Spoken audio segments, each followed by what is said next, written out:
Leon Davis Jr. was born December 14th, 1977, in Lake Wales, Florida. He's currently serving on death row in Florida, in Polk County, for murdering 5 people, one of which was a pregnant woman. She was 5.5 months pregnant. At the beginning of the video, there was 4 names who went across the screen. I'm going to try to say this name. Pravankumar, Pravinkumar, Pravankumar Patel, he was 33. 55-year-old Dashrath Patel. They were both working in a gas station. They were changing the letters on a marquee when a man is seen running across the parking lot. The murder's not caught on camera, but the 2 men end up being shot execution style, and they died. That was on December 12th, 2007. On December 13th, 2007, 2 sister-in-laws were murdered. One was named Yvonne Bustamante, and the other was Juanita, who also went by the name Jane Luciano. She was 23.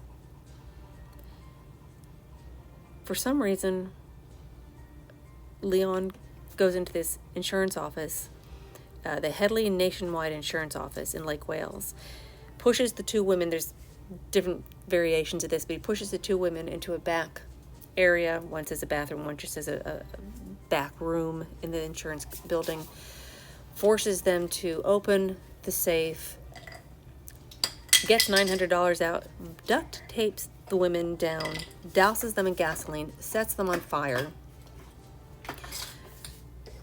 Briefly, the women are set free because the fire burns through the tape, but the women's clothing also burns to their bodies, and ultimately both women die. They're both hospitalized before they die, and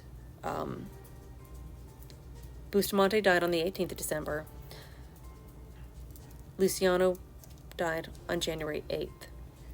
Her baby, she's the one who was pregnant, Jane, Juanita, who went by Jane, was the one who was pregnant, 5.5 months pregnant, and her baby was born, but also died. She was going to name her baby Michael.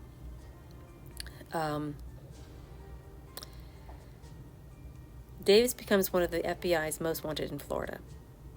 He says, if you watch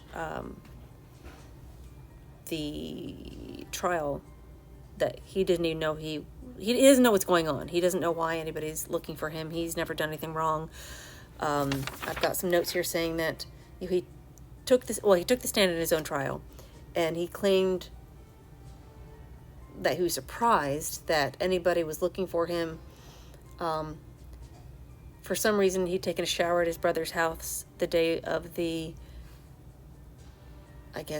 second incident with both the ladies, because he was showering from having gotten in a fight with some gang members. His first trial was a mistrial.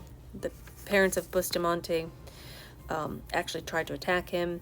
The EMT said something during the trial that was hearsay and ended up being a mistrial.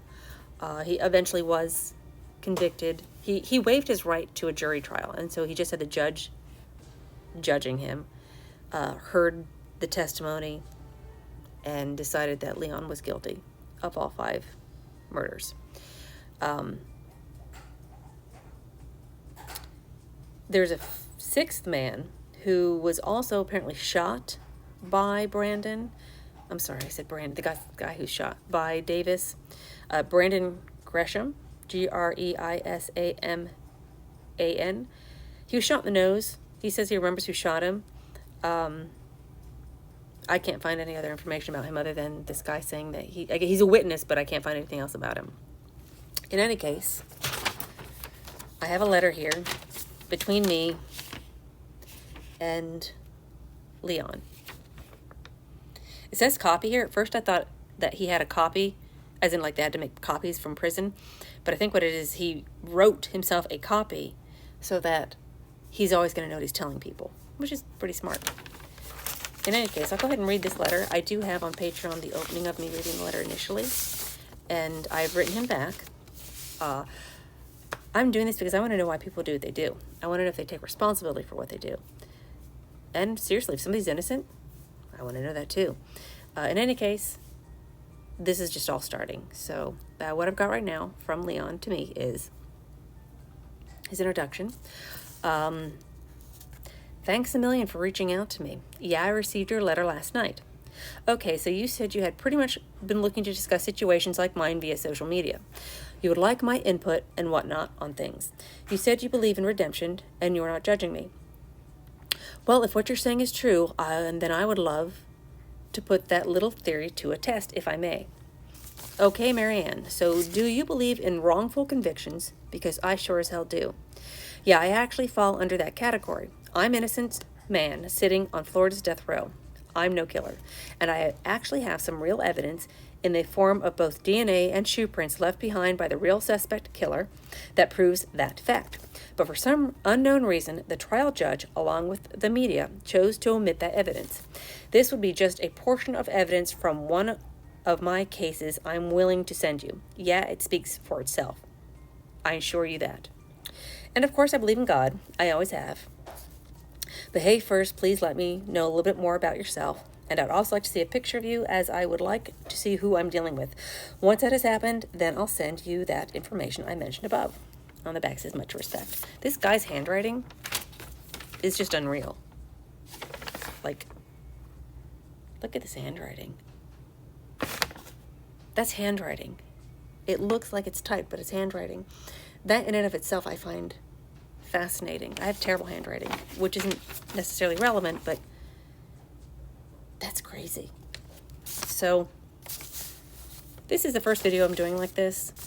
I have several I'm working on, so this is a little bit sloppy, I understand. I am going to have at least one other interaction with Leon. What happened to these people, the victims, is absolutely horrific. And I cannot imagine what their families have gone through. The names again, let's see if I can make sure I say them correctly, because we don't know why he did this. And I will actually ask him more specifically what's going on as I get more information from him. But we have Polk Patel, Dashrath Patel, Yvonne Bustamante, and Juanita Luciano. And the 5.5-month-old baby that she was pregnant with, she wanted to name Michael. From the gas station, Leon didn't steal anything. So it's kind of like what set him off. Apparently he'd recently gotten married. He had bought a house. Growing up, from what I read, he might have been a little feisty, but never really got in trouble with the cops or anything. He was a big guy, is a big man. He's 6'5". You know, he's a large and imposing guy. That doesn't make him guilty, but he has been convicted. I certainly am willing to talk to him, and I'm willing to talk to basically anybody. I want to know what is going on. Some people are going to automatically admit they've done what they've done. They've done what they've done. Other people are not. It is possible for people to be wrongfully convicted. And there are people, though, who also apparently did see Leon do what Leon is accused of doing. Regardless, I'd like to know what you think. Tell me if you know anything about the situation. I was not very familiar with it, even though I am from Florida. This happened in 2007, and he was on the FBI's Most Wanted in Florida, but, you know, we're in Florida. People do a lot of things here.